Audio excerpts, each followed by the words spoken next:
All right, as many as 14 boards of agencies survived the big axe of President Tinubu on Monday when he dissolved the boards of the Nigerian government agencies, parastatals, institutions, and state-owned companies. The government said on Monday night, that President Bola Tinubu's directive to dissolve the apex decision-making organs of the establishments falls within the ambit of his constitutional powers and in the public interest. The shakeup continues a chain of leadership changes in major government institutions since the president assumed power barely 3 weeks ago. The survivors include Code of Conduct Bureau, Council of State, Federal Character Commission, Federal Civil Service Commission, Federal Judicial Service Commission. Others are Independent National Electoral Commission, Inec, the National Defense Council. We also have a National Economic Council, National Judicial Council, National Population Commission, National Security Council, and also on that list we have a Nigeria Police Council, and we have a Police Service Commission and Revenue Mobilization, Allocation and Fiscal Commission. Now, the dissolution does not affect boards, commissions, and councils listed in Section 153 of the 1999 Constitution as amended. The question then is why? Let's bring in our guest. We have joining us virtually, well, all our guests are virtual this morning. We have Prince Ebitimi Angbare, who is a stalwart of the APC. Good morning to you. Good morning to you, Prince. Well, we also have joining us Victor Okai, a public affairs commentator, and we expect Sam Ibemere, a journalist, to join in this conversation as well. Well, good morning, gentlemen.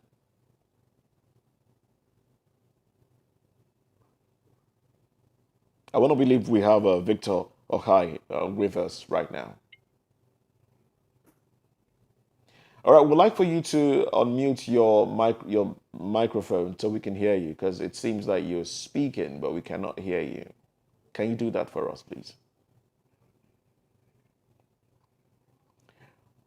Well, this also applies to Prince Ebitimi and Barry. Please do unmute your microphone so we can have a conversation with you.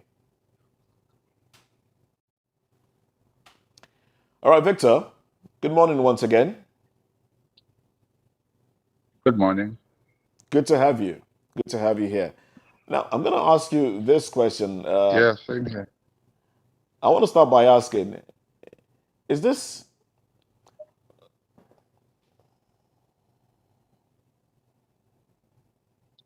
Now, I want to start by asking you this question. The president's move, is it political?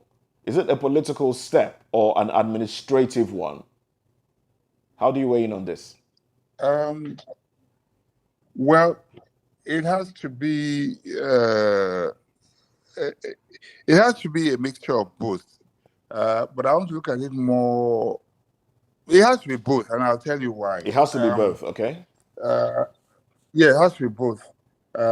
Political because you want a team that is in alignment with your vision and goals. Okay. Administrative because he's the executive, and these ones all work with the executive, all of these to achieve his objectives and goals.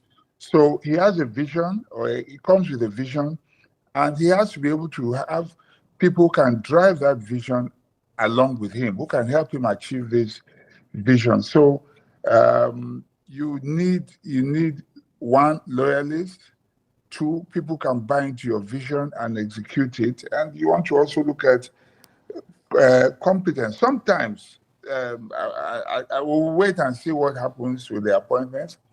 But usually board appointments, I can assure you that across board there are over. I think I checked during Buhari's, the former president's time, and as at the time I counted, there were over 6,000 appointments across boards, in various parastatals. And so there's some at the federal level. That's why, look, if you have worked, you will chop. Let me put it that way. That's where they settle many of the boys, or the people who are loyal by giving them board appointments. But I'm hoping that this time, instead of just settling the boys, what they should actually do is look for people who are competent, who will deliver, and who will be able to execute the mandate that has been given to these various parastatals by the president himself. So, like I say, it's both political and administrative. It's within his rights to do that, of course. They may be tenured, but it doesn't mean that he cannot change them. Boards can be, we've seen that happen over and over. So, yeah. All right, so we'll keep our finger on that one and see Yeah. how it turns out. Now, we'd like for you to adjust your device in such a way that we can, get your video so we can have a picture of you. I can't do video very well right now. Okay, that's quite understood. Yes. That's quite understood. Yes. Prince Abitami, are you with us now?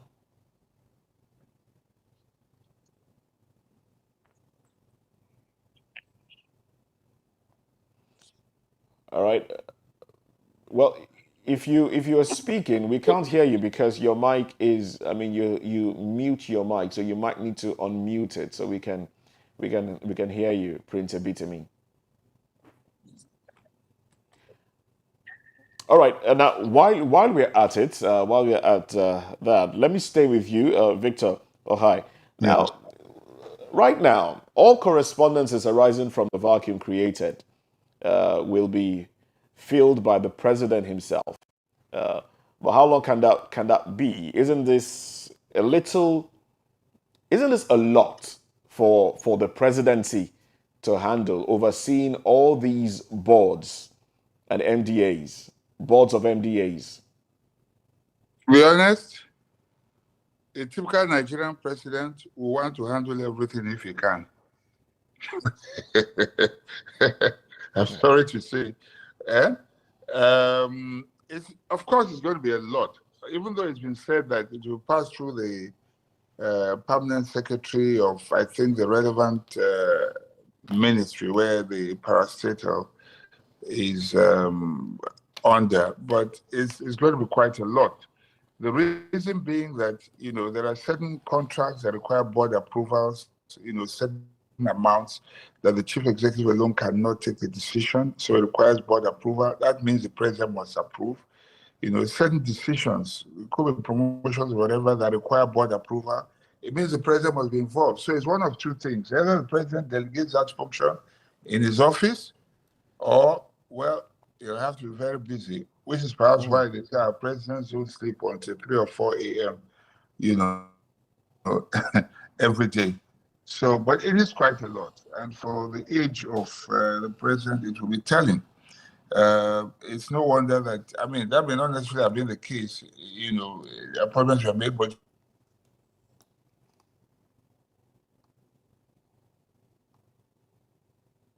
All right, we seem to be having a problem with the internet connectivity. But, okay, you having issues? Yes, we lost out a few things that you said there because there was a glitch. There was a glitch, Okay. Definitely. A call has been interrupting me, that's why, and I'm okay. ignoring it. And Yes, talking I about think that's what's causing glitches, it. talking about glitches, that just reminded me of our next conversation later this morning when we will be talking about a glitch in the network and how it affected Inec and the transmission of results, glitch or no glitch. Anyway, that's a conversation for later. But right now, Yeah. there was a glitch. We can confirm that it was a glitch. All right, so now I'm going to ask you this. Well, let's finish your line of thought because we missed out on a few things that you said there. Okay, so what I was saying was that it is quite a lot because there are certain contracts that require board approvals. the president must approve them. It must come to the president's attention. Okay, there are certain, if you like, promotions or so that may require board approval at a certain level. It means the president must be involved. So that's going to be quite demanding on the president. And for his age, that's a lot. He may delegate that function, of course, not openly, but say, okay. But I think that it's going to be, because if you consider the number of parastatals, that means he's going to be very, very busy. And so many pump techs will be coming to him every day. The chief of staff, of course, is one that's going to be the busiest because he'll have to filter and pass on to the president. Well, considering the fact that the president has, considering the fact that the president has left the country for France to attend to an event in France, one would believe that the SGF would have left with him. He would have left with a few people as well to be with him. Aren't these the people that are supposed to overlook the NDAs whose boards were dissolved? How will they be able to juggle all of this, attending the event that they're attending and overseeing activities emanating from Nigeria? Well, the president is not relocating to France. Eh? What you want to do in France is like being in Nigeria and going for the weekend or traveling to another state. So I don't see that as a big deal. You don't think that will create a little vacuum? Government goes on. The vice president is there if necessary. That's why you have a VP. If he transmits power to the vice president can also act on his behalf. So I don't see that as a big deal. Not really. I mean, if he has to travel, he has to travel. When he travels, what can be dealt with will be dealt with. What cannot be dealt with will wait. I mean, it's not relocating to France. Of course, yes. I mean, well, if you can hear me now? Just checking. Hello? Yes, we can hear you. All right, I'm going to stay with you now. Okay, am I speaking with Prince Abitimi? Is that Prince Abitimi with me on the line? Yes, yes. Oh, great. Good to finally establish. Yes, I've been having issues with network. I understand that. But we'd like for you to adjust your device so we can have your video, and I hope the network will not hinder that as well. I think we can make do with the voice for now because this video I can't make a promise. All right, let's see what we can work with. Now we're talking about the dissolution of MDAs and the 14 sacred cows that were not dissolved, and how this falls on the table of the president and how he will be able to handle it. Now, the question I have for you is, when will the new boards be put in place? When do you think the new boards will be put in place? And how long can the president oversee the activities of these agencies? Okay, thank you for having me. I'm sorry for the glitches. No problem. To answer your question right away, I want to agree with Victor. That it is within the purview of within the constitutional powers of Mr. President to bring in, to dissolve and bring in new hands. You know, it comes with a sense of responsibility. It shows that there's a new sheriff in town who has come with a new vision. And these people that are coming on board are also coming on board as people who are coming to run with that new vision. So it brings a kind of newness, you know, and also a sense of urgency to the business of governance. How long will it take Mr. President to set up the new boards? Mr. President has clearly shown that he is not there to waste any time. He's promised from the beginning that he will hit the ground running, and we have seen those signs clearly. He hit the ground running from day one, And these appointments will come in a matter of weeks. In a matter of 2-3 weeks, I'm sure you hear the announcements, and we have a team to run the government. All right, then hit the ground running indeed, and that's exactly what he has done with some suspensions, some appointments, and all of that. Now, there were 14 other agencies that were not affected. I reeled out these 14 agencies, Yeah, but I yeah, don't think I should. yeah. I'm sure you know them. Why? Why do you Yes, I think they know were that. not affected? So these are they call them statutory boards and commissions. Statutory in the sense that they are products of the Constitution. That's why they are listed in the Constitution. These other ones are not listed in the Constitution. And so, if you want to stay with the rule of law, the right thing to do is to allow them run out their tenure, because these boards, these commissions and boards that you mentioned are tenured. You know, we have seen in the past where people just sack them, use the word sack.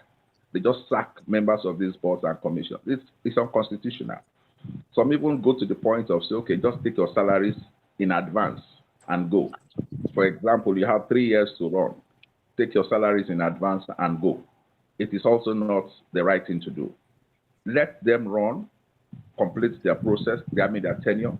If there is a case of misconduct, you can get them out, but allow them to run. That's the right thing to do, and that's what the president has done.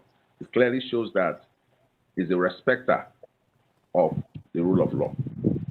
Right, now let me take you back to when you heard the dissolution of the agencies and MDAs and parastatals that were dissolved.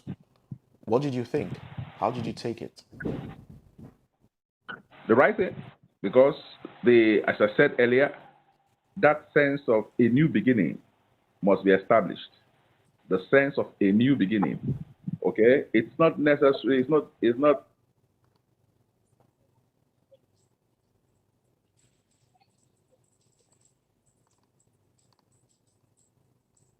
not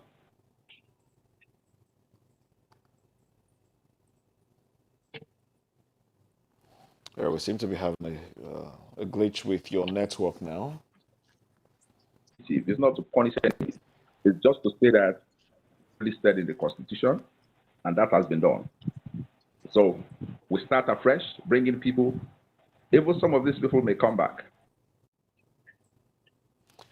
All right, so Victor, now let me come back to you, Victor. Okay, what was your Yeah. reaction? What Some of the was people that are there, it's possible that they may still find their way into the same boards okay? or other boards.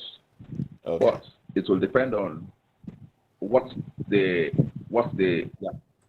Hello? I can hear you. Go on, please. Hello? Depend on where they stand on the policies, as far as it concerns the policies and the philosophies, the political ideology of the president. The president, you know, is not a stranger to this business. You know that the president has been around for over 30 years doing this particular thing. So he knows people everywhere. He has a team, you know, that he can work with. Everywhere in Nigeria, you have somebody who is in the Ashiwaju school of thought. We call that the Bodilon school, the school of Bodilon.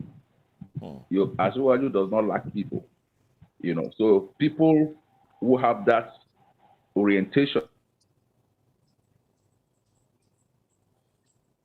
already are likely to form majority of the appointees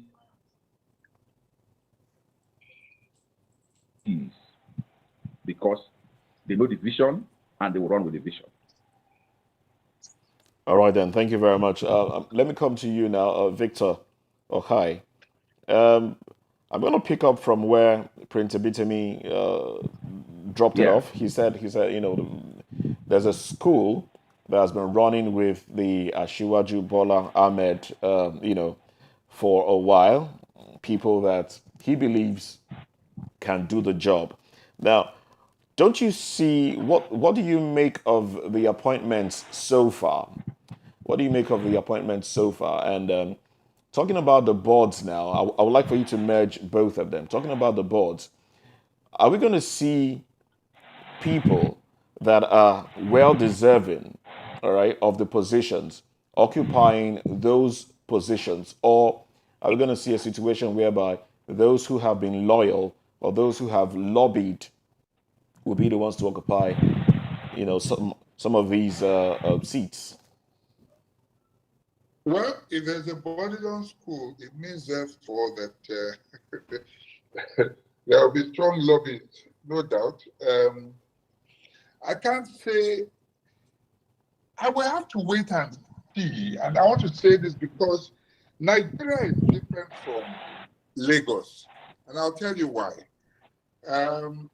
In Lagos, people from, you almost, it's like you have, there's homogeneity in language, in culture, and in the people. And of course, you have to give him credit. He also went out to get people from outside Lagos as well. But at this federal level, my worry is because of the sheer numbers, he's going to have to rely on quite a number of people. I agree that there's, well, as we have been told, there's a boarding school across board. But what he's going to be relying on is on these same people to make recommendations of either themselves or of their friends, to how do I put it now, for appointments. I wish there's Obasanjo did something, which I wish the president would really do, and I hope he will. There'll be a few sides of that in Lagos, though. Go out of your way. It doesn't matter whether the person belongs to your party or not. It shouldn't matter whether the person, is partisan in your favor or not. As long as the person is willing and they're competent and they're capable, let them come and serve Nigeria, So I hope it will be the case. I cannot predict right now, not even based on past trends, because it's a different kettle of fish now altogether. The dynamics have changed. And the hopes that may come up now, we talked about the last time. I can't say there's any yet, although we're hearing there's a boarding school. But we'll have to wait and see. I hope that help will not hijack, the presidency. Let me put it that way. But if that happens, it might solve, because the number is huge. Yes. You can't possibly know enough people to fill in every single one of those positions there. You have to rely on people. So at the end of the day, the quality of appointments will depend on the quality and integrity of those that are making recommendations. And so that is what is going to determine it at the end of the day. When I talk about Obasanjo, that's when people like Okonjo Iweala, Adesina, Rufai, people who were not in government, who were not anywhere near government, and who were minding their business in other areas, were brought in. They were technocrats. You saw a bit of that in Jonathan's administration as well. Get technocrats and then put the politicians in other places. There's room for settlement, no doubt. They work for him, And I'm not about technocrats, but let the first consideration be to have technocrats who have ability, who will deliver for Nigeria, And if that is the case, I can't predict right now, quite frankly, because the dynamics have changed. Whatever he was able to do in the past, it is the present for me that I will judge. I'm not going to judge him by the past. I want to see how things turn out, and then I can then make my comments. All right, then. Well, he did say while attending an inauguration in Port Harcourt, he said, referring to Wike at the time, he said, if you want anything from me, you have to lobby me. And one can take that to mean, look, if anybody wants anything from him, you have to lobby him. And we've also seen a lot of people going to the villa to congratulate him, and it's not out of place to think, okay, maybe some of them are lobbying one way or another, So one cannot take away the fact that will be lobbying going on, and some might lobby better than others and receive, and be given seats, But question now is, if they are given, will they be the right pegs in the right holes in the long run? I This am worried. a bit. I mean, yes, that's what that's. This question is for you, please, Prince Ebitemi. Your mic. You had to. I would like for you to unmute your mic, please.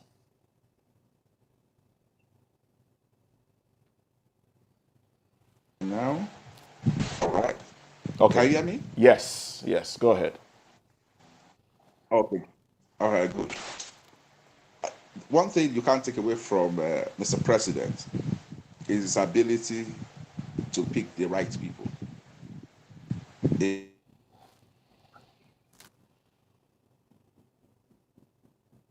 own capacity in this area, and that is what you're going to see again. You'll definitely get him to bring the right people on board. You'll see that the joke he cracked at Port Harcourt during the launching of the flyover, Wike's flyover, that Wike will have to lobby him. It was just a joke. The lobby, for sure, people will lobby, but Asiwaju is not the one that will fall for cheap lobbies. You will not succeed with that as far as Asiwaju is concerned. Asiwaju has a way of picking his team, and definitely he will pick a team that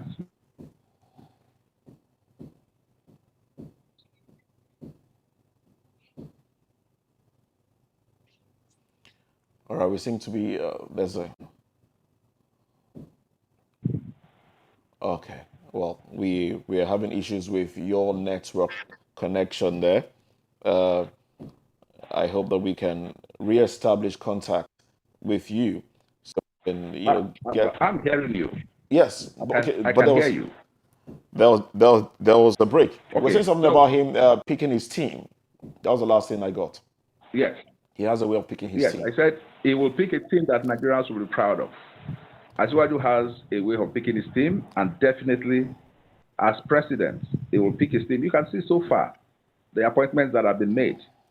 Nigerians are applauding him because you're seeing both balance, you are seeing competence, you are seeing people who are eager to work, and people who have a very strong track record.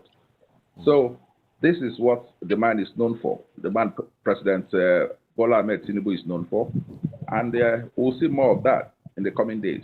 I would like for you to go a little deeper into his way of picking his team. Can we have a better understanding of what his way is? I mean, you are an APC stalwart, so I would believe that you're close to the man. You probably of Yeah, the Bodilon school as well. So what is his way true. of picking his team? Com- competence, okay? Okay. Competence. Asiwaju does not compromise competence. Number one word is competence, then of course loyalty. If you're competent and you're not loyal, it is possible for you to work against the team. So definitely you have to be loyal. And this sometimes is not Asiwaju knowing you himself. Asiwaju gets to know people through proxies, recommendations. Okay? He has friends abroad, cut across Nigeria. Anywhere he needs someone, there is somebody to speak about the kind of person he needs from that area. If he doesn't know the person directly, he has somebody who knows the kind of person he's looking for. And we have heard about people like Osibajo. Professor Osibajo, the former vice president, came on board. He didn't know Professor Osibajo. It was through recommendation. Okay, somebody recommended Vice President Osibajo to him, and he came, and he made him his Attorney General in Lagos State.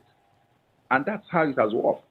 He is somebody who has a wide network, okay, across Nigeria and even outside the country. So when is looking for a particular, and I even can tell you that even the present ADC, he didn't know the ADC from anywhere.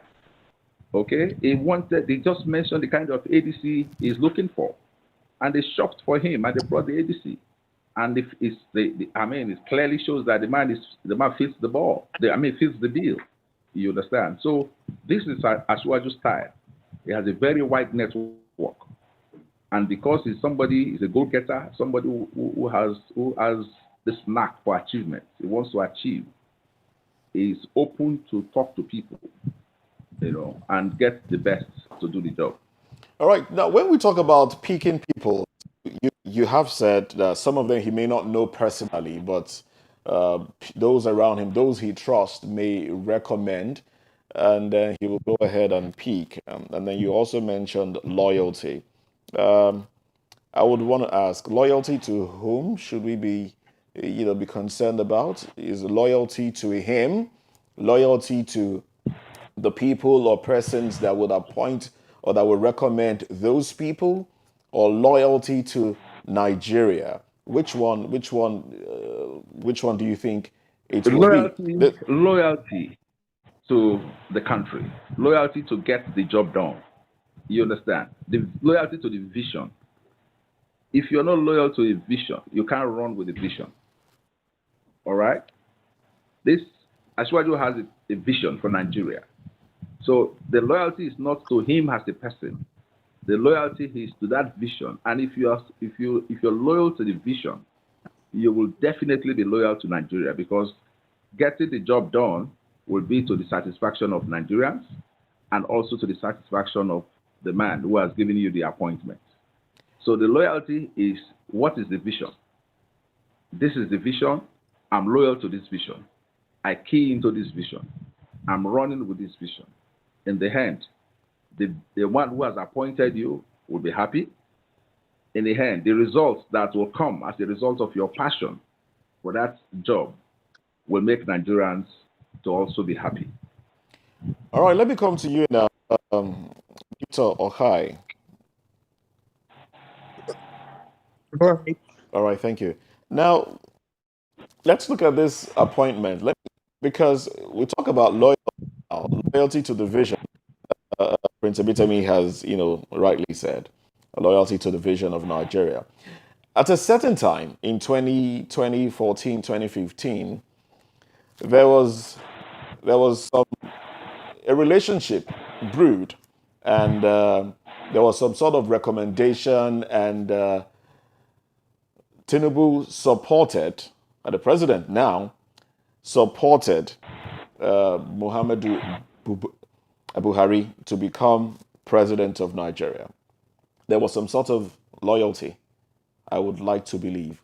There was some sort of loyalty to the vision of, making Nigeria better. The mantra then was change, to change from whatever the PDP had taken Nigeria through, the 16 years of PDP.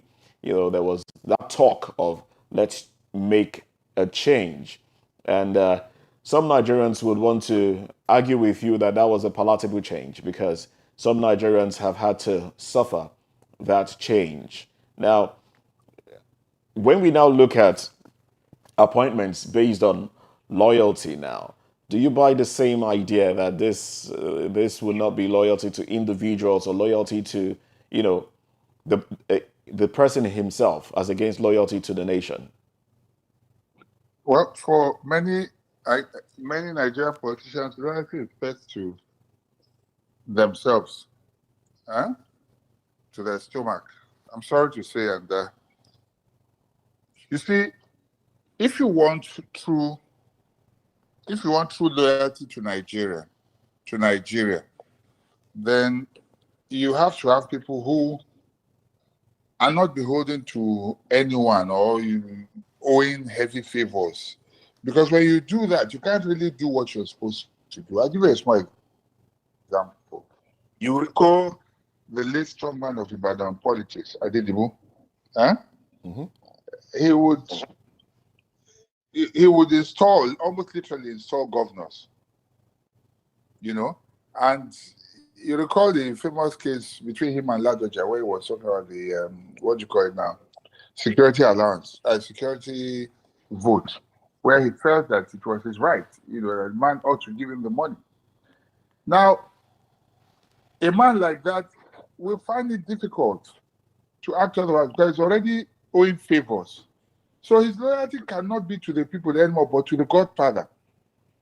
That is what I fear. I know for politicians, loyalty is very, very important. Very, very important.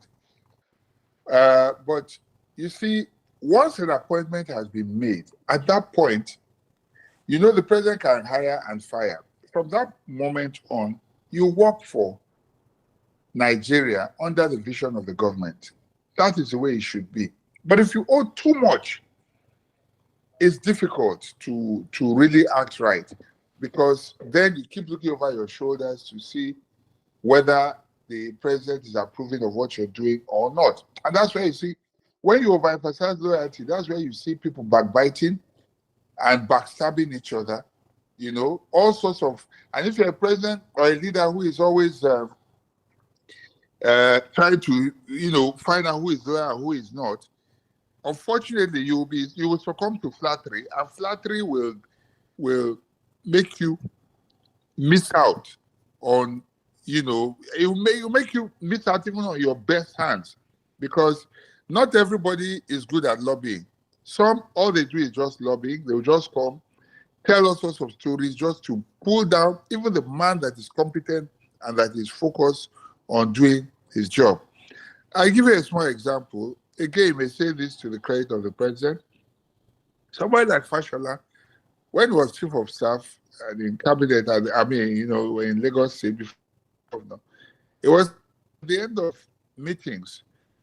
All the other commissioners and the rest will hang around and Shiwaju. He would just, as soon as meeting is done, he would just pack his things and go. He's not hanging around. He's not waiting. The others are busy trying to do what we call in street parlance, notice me, So they would do that, and everybody is trying to look good in the man's eye. Give him credit again. He has a way of seeing through these things. But if you rely too much on, say, loyalty to you, and you're not looking for people who are focused on the job, you will miss out. That could be a very big issue. I agree that loyalty cannot. Competence you can improve upon. Loyalty, if a man is disloyal, it's not good for anything at all. He will wreck your government. But do not be blinded simply by people who are flatterers, who are lobbyists, who are good at. There are people who will paint the best picture. They are the ones that will backstab you the most. They appear like loyalists, but they are not. And so a politician needs a discerning spirit. You have to be able to see through. If you can't, you'll be fooled by so-called loyalty. Because they know you want loyalty, they will appear like they are loyal. The minute you are down, they abandon you and move to, they abandon ship and move to the next. All right, then thank you very much for your summation there. Now, let's, we know that 6,000 is a lot. All right, 6,000 is a lot. It's a lot to deal with. Now, I'm going to come to Prince Ebitemi now. With 6,000, how do you think the president can go around the country to get this number? We know that Buhari, struggled with appointing people, getting, people around to fill slots. How do you think he will go around the country?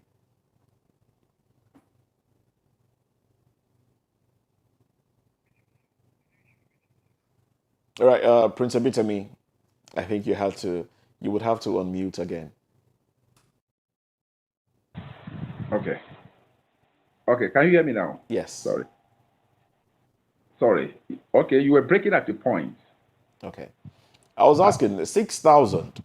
That's the number they were looking for to fill the positions, and that's a lot. So my question was, how do you think the president will successfully go around the country to get these numbers, knowing that his predecessor struggled actually to get everything in place like that? So it will be guided by the federal character principle.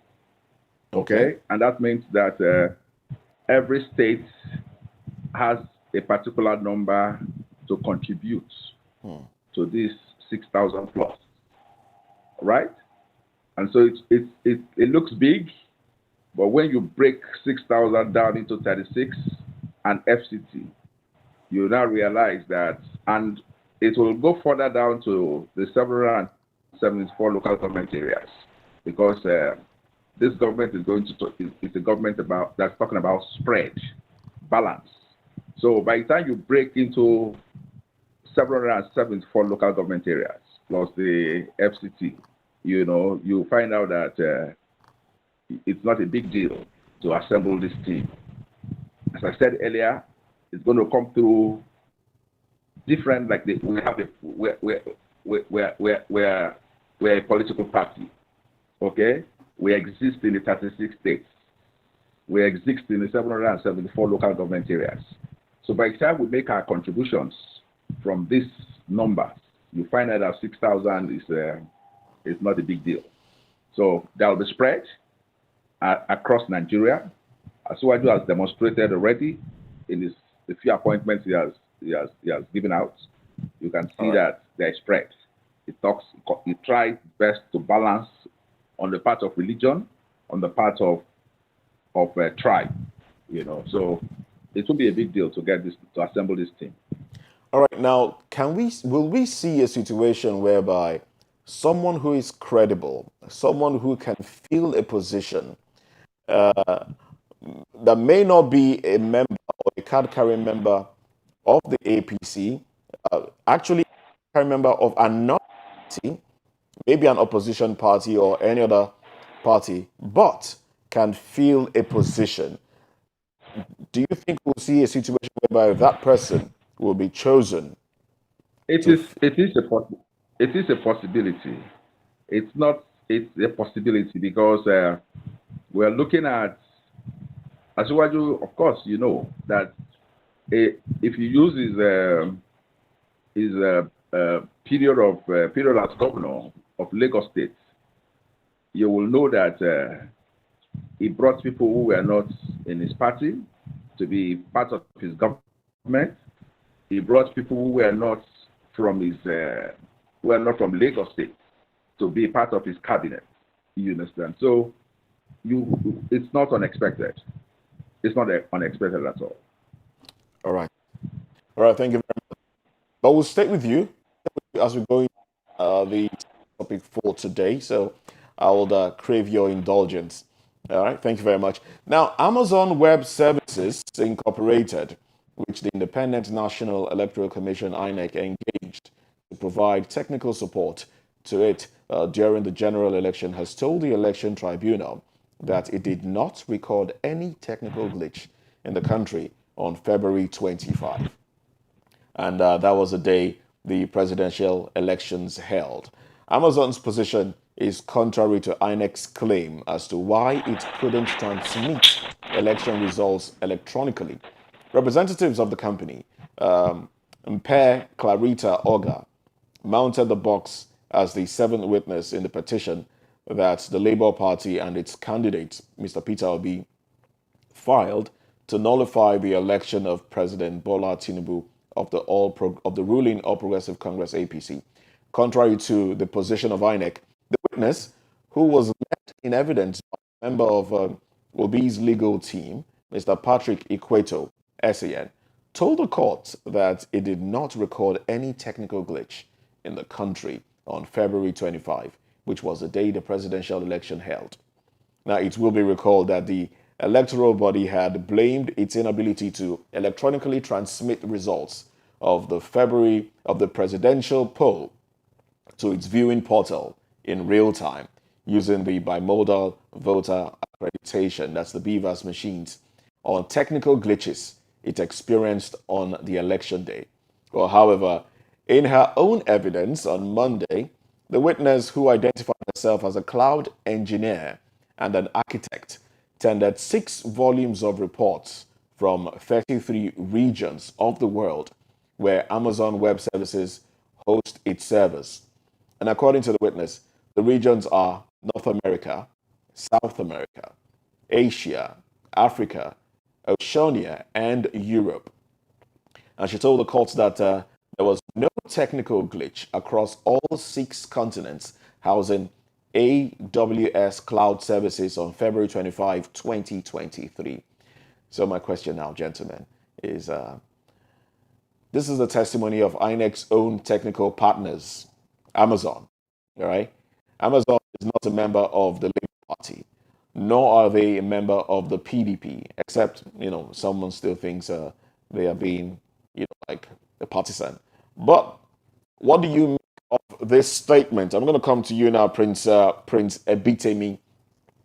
If in case you mute your mic, I'd like for you to unmute. What do you make of this in comparison with what we've had Inec tender in the past? Recall. I have Go just ahead. think, is it safe? Is it safe to talk about this matter? Is it safe for us to discuss it? Just your view on this. Under fair comments. Yes, we can. For us to talk about frustrating case studies.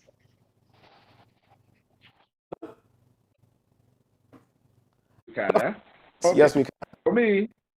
For me, I will leave that to the. Can you hear me? Yes, I can hear you. So I'm having interference. Telephone calls are coming in and they're interfering. Okay. What I think is I think we're going to allow our lawyers to trash this house. But from my own perspective, whether there were glitches, whether there were no glitches, Inec did not. If they what I mean, it was obvious that Inec did not upload in real time. Okay, they did not use the high rev, and they will defend it. For me, it is not compulsory. It's not compulsory to use the IREV as far as I am concerned. Whether it was as a result of glitches or as a result of for other security reasons, INEC did not have. I believe that the IREV itself couldn't have taken the place of Form EC8A. Form EC8A is the unit results. Whatever is uploaded to the IREV is what has been given to the agents, the various agents at the polling units. Elections hold at the polling units. Everything about election starts and ends at the polling units. And it is expected that every party must have polling agents representing them. So if your polling agent is there, after the election the result has been announced, signed and announced, the results are given to, copies are given to the agents. So it is your agent that plays the role of the authentic IRED because he has the copy right there with him. The copy that has been used to make that announcement is in his hands. So all he needs to do is to send it. If the INEC did not send theirs, your agent will send what he has to you, to your situation room. All right. Is that? And you do your collation. Okay. A lot of people are relying on this. Some are relying on IREM because they failed to post agents.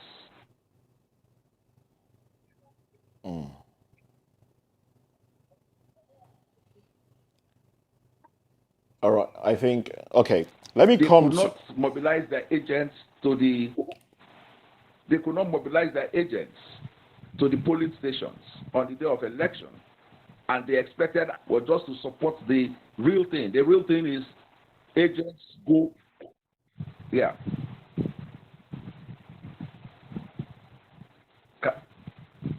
Hello. Yes, I can hear you, but Hello. you're breaking. Hello. I can hear you. Hello. All right. So let's come to Victor, hi. Yes, I can hear you, but let's come to All Victor. right. I said, okay, yeah, sorry, network problem, I guess. Yeah, I'm Yes. listening. Okay, and I was saying Hello? that, yeah. Hello? All right, Victor. Okay. Let's come to you now, Victor. Hi. What do you make of the statement by the representative of Amazon, the Well, confession rather?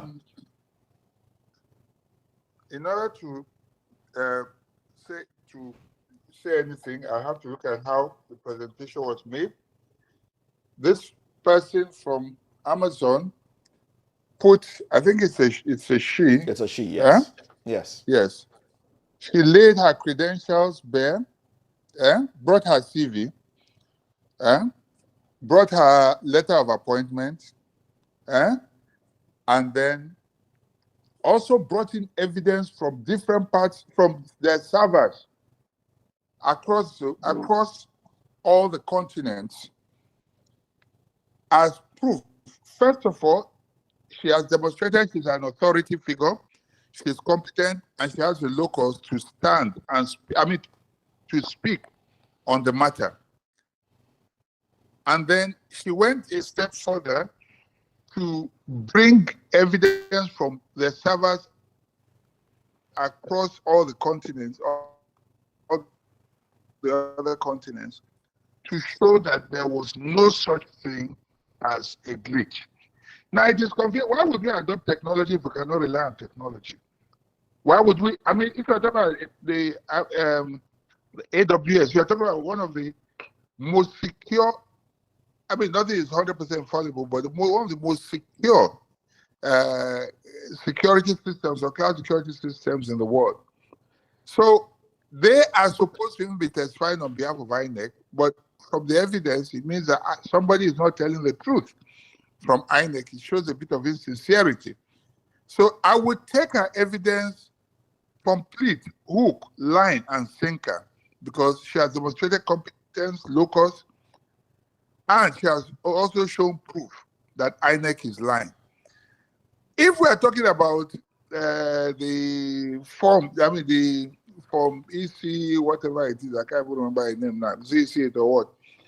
Yeah. Have we forgotten the CCA. videos where we saw people doctoring these results? You know, the one that is done right there at the police station immediately is not sometimes, because we know what our politicians have always done, which is why we adopted technology. We cannot adopt technology is always superior to the digital form is always superior to the analog, even though things are generated with some prints and all that first and then entered into this form, but they are immediately, recorded. The pictures are taken immediately on the IRF and are supposed to be uploaded. That is the process, and that is what should be followed. So, I mean, I cannot be hiding behind one finger and then pretending that it is okay, now it may not be okay, because the truth is, what you justify today may be used against you tomorrow. What is bad, I think we should say it. INEC has demonstrated, I won't say incompetence, but insincerity. They know what to do if they want to. So do you think there's a lot more INEC is not telling us? But obviously, I mean, what I'm saying has nothing to do with what the final result is or who won or who did not win. As an independent observer, let's tell ourselves the truth now. They are not. There's total lack of sincerity on their part. They're being economical of the truth in this matter. Hiding things that are not coming out. And look at, there is a staff who works for them. And with the evidence just shows that they lied. You can see why I was saying if it was safe for us to have this conversation. All right, Prince. You can see that judgment is passed. This is not judgment. This is not the court. Sir, I laid this a is not the court of law. Please, this is not judgment. Please, sir, wait. No. Please, sir, with all due respect, please, sir. Yeah. Most respectfully, I want to say this. I have no dog in the fight. I don't have any. You have heard me speak earlier also about your candidate. I know. And you can I see know. that I'm objective. Yeah. And that's why I took time to say, based on, if you notice the way I laid my argument, I talked about her bringing her credentials to show her competence, her letter of appointment, and also, so I laid the foundation before I made the statement. So I was in judgment. I was speaking to the issues. I don't care about any individual. I'm only speaking to the issues, which is why we're analysts. We look at the issues. Right. But that foundation you laid can still be destroyed. Tribunal take that decision. All right, now let me come to you now. Let me come to you, Prince Ebitemi. All right, of course, you know that Amazon has an image to protect. Yeah. Are you with me? Are you with me? I will because the hardware, the function of that. Are you with me now, Prince Ebitemi? Yes. Okay. I want to come to you now because we want to wrap this up. I can hear you, yes. Okay. Now, you know that Amazon has an image to protect because if there was no glitch, Inec was saying there was a glitch, that inadvertently affects the image of Amazon. It means that they are incompetent. So I think they also have a stake there to protect their name because they are feeding continents, right? They are providing services to a lot more people. Yeah. And they mentioned the continents there, a lot of them. So they have an image to protect. Now, if you juxtapose what the Amazon representative said and what Inec has said in the past, would you still trust Inec?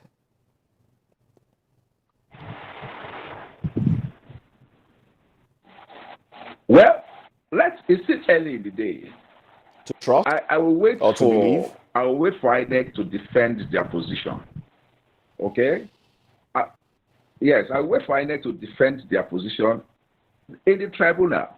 Okay? And let us wait for the judgment that will come. There will be a judgment. Okay? We'll wait to hear the judgment that will come on this particular matter. Okay? We'll wait to hear. Let's allow Inec to defend themselves, and we'll wait to hear what the judges will say. It's early for us to conclude that Inec is lying. I still believe that Inec will defend their position. And but it's even conflicting. And wait for the ruling that will come. It's even conflicting. Okay, thank you very much. But it's a bit conflicting if you think about it, really, because Inec said there was a glitch. The former Minister of Communication, Lai Mohammed, traveled abroad and said there was no glitch. There was a deliberate move. And moreover, one would say he's not part of Inec, but he made a statement for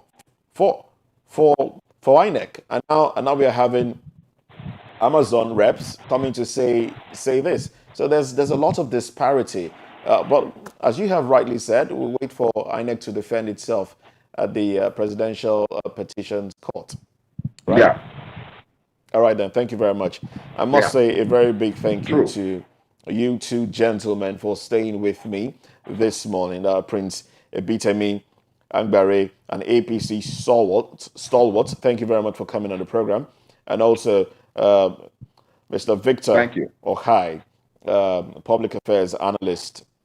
Thank you very much for staying with us on the program. Thank you very much. Prince, hello.